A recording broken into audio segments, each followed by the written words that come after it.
नमस्कार. जय जिजाऊ, जय शिवराय, जय क्रांती सर्वांना.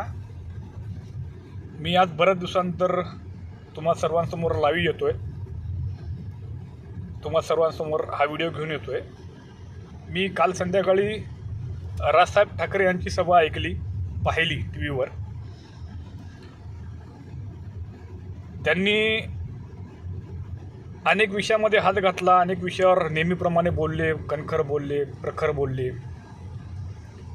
काही गोष्टी अर्थपूर्ण होत्या, काही गोष्टी नेहमीसारख्याच होत्या. त्यात एक अर्थपूर्ण गोष्ट सांगतो की त्यांनी सांगितलं की मस्जिदीमध्ये इकडे तिकडे फतवे निघायला लागलेत की काँग्रेसला, उद्धव बाळासाहेब ठाकरे यांच्या गटाला मतदान करा वगैरे वगैरे. मीही फतवा काढतो की तुम्ही तमाम हिंदू मायबाप जनतेने एकनाथ शिंदे असतील, अजित पवार असतील किंवा भाजपा प्रणित नेते असतील, ह्यांना जास्तीत जास्त संख्येने मतदान करा. चांगली गोष्ट आहे. प्रत्येकानं आपापली बाजू लावून धरली पाहिजे होती आणि आपापल्या बाजूनं बोललंच पाहिजे.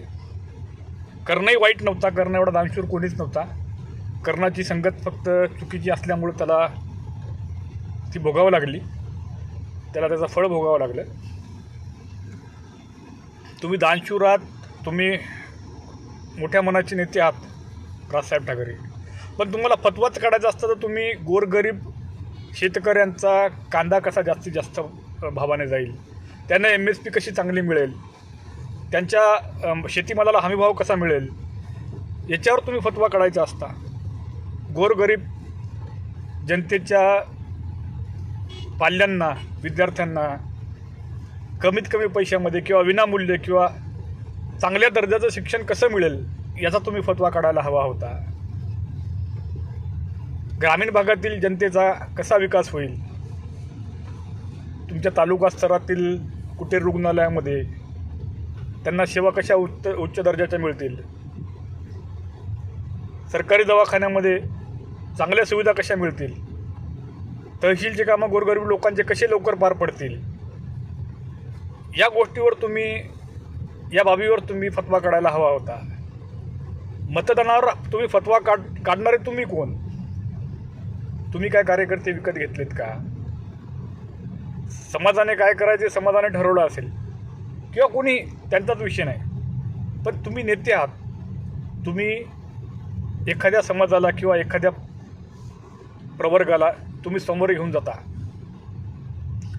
तुम्ही एखाद्या समूहाला तुम्ही समोर नेता, तुम्ही मार्गदर्शक आहात. नेते म्हणजे मार्गदर्शक असतात. तुम्ही मार्गदर्शन कसं केलं पाहिजे? मग तुमच्यामध्ये त्या मौलवीमध्ये फरक काय राहिला? तुमच्याकडनं वेगळी अपेक्षा होती. एवढं ज्या ठिकाणी मांडू इच्छितो आणि लहान तोटी मोठा घात घेतला त्याबद्दल तुम्हाला क्षमा मागतो. पण महाराष्ट्रातला युवा आता थोडा वेगळा विचाराचा झालेला आहे. स्वतःची बुद्धी, स्वतःचे विचार त्याच्या लक्षात यायला लागलेत आणि तो विचार करायला लागला. येणाऱ्या काळामध्ये आपला पक्ष भरभराटीला जावो, आपल्या पक्षाचा वेल मांडवाला जावो ही सदिच्छा बाळगतो आणि तुमच्याकडनं चांगल्या महाराष्ट्राची अपेक्षा करतो आणि तेच थांबतो.